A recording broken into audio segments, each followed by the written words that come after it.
गंजबासौदा नगर में जल आवर्धन योजना के तहत कालाबाग में 20 लाख लीटर क्षमता वाली पानी की टंकी का निर्माण शुरू हो गया है। अमृत योजना अंतर्गत नगर पालिका को 14 करोड़ रुपए की लागत से 2 नई पानी की टंकियां और 80 किलोमीटर लंबी नई पाइपलाइन बिछाने की मंजूरी मिली है। इस योजना में स्टेशन रोड स्थित क्लब पार्क में 10 लाख लीटर की एक और टंकी का निर्माण जारी है। कालाबाग की जमीन पर बन रही टंकी सबसे बड़ी है। वार्ड क्रमांक 6 और 7 में पेयजल की नई डिस्ट्रीब्यूशन लाइन बिछाई जा रही है। फिलहाल नगर की 70% आबादी को नई पेयजल योजना का लाभ मिल रहा है। 30% आबादी अब भी योजना से वंचित है। नई लाइन बिछने के बाद करीब 5,500 उपभोक्ताओं को पानी की सुविधा मिलने लगेगी और नई पुरानी दोनों टंकियों की सुरक्षा के लिए बाउंड्री वॉल का निर्माण भी किया जाएगा। राजेंद्र नगर से लेकर पूरे शहर में जहां जहां पानी की टंकियां मौजूद हैं, उनकी सुरक्षा के लिए बाउंड्री वॉल बनाई जाएगी। नई और पुरानी दोनों टंकियों को इससे घिरा जाएगा। डिस्ट्रीब्यूशन लाइन की सुरक्षा भी इस योजना में शामिल है। इसके लिए ठेका दे दिया गया है। अमृत योजना के तहत 2 नई टंकियों का निर्माण हो रहा है। इनकी लागत 2 करोड़ रुपए है। पुरानी योजना में बनी टंकियों की क्षमता करीब 4.30 लाख लीटर थी। पुराने शहर के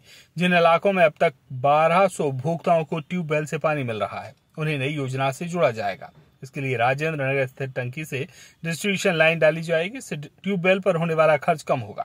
नगर पालिका ने जल आवर्धन योजना के तहत नई पाइपलाइन डालने का काम भी शुरू किया है। ये काम भविष्य में नगर सीमा में शामिल होने वाले क्षेत्रों को ध्यान में रखकर किया जा रहा है। इसमें बेलोट बाईपास, लाल पठार और सीमा से सटी नवीन बसाहट शामिल है। इन क्षेत्रों में परिसीमन प्रस्ताव स्वीकृत होने के बाद नगर पालिका की सीमा में शामिल किया जाएगा। नगर पालिका जन सुविधा विस्तार योजना के तहत इलाकों में सुविधा देगी। जो उपभोक्ता नगर पालिका को अपने क्षेत्र में प्रस्तावित कर जमा करेगा, तब उसे जल सप्लाई कनेक्शन लेने की पात्रता मिलेगी। परिसीमन प्रस्ताव स्वीकृत होते इन क्षेत्रों के रहवासी नगर पालिका सीमा में आ जाएंगे और कर दायरे में शामिल हो जाएंगे।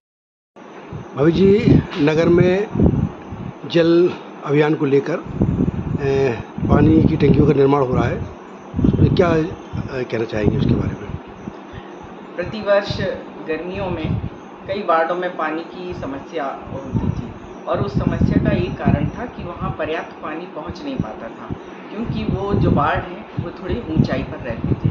तो इस समस्या का समाधान करने के लिए और पानी की परेशानी वार्डों में ना हो, इसलिए हमने 2 टंकियों का निर्माण किया है, जिसमें 10 लाख लीटर की क्षमता है और पानी हम उसमें जो है पाइपलाइन से, अब वो नई पाइपलाइन हमने बिछाना शुरू की है और वो प्रत्येक वार्ड में जो जहाँ पानी की किल्लत थी, खास तौर से ward number 6, ward number 1, ward number 2 का कुछ इलाका, अब आराम से हमारा जल प्रदाय उनको पानी पहुंचाता रहेगा और हमारे नागरिकों को इससे छुटकारा मिल जाएगा। गंजबासौदा से ओम प्रकाश चौरसिया की रिपोर्ट।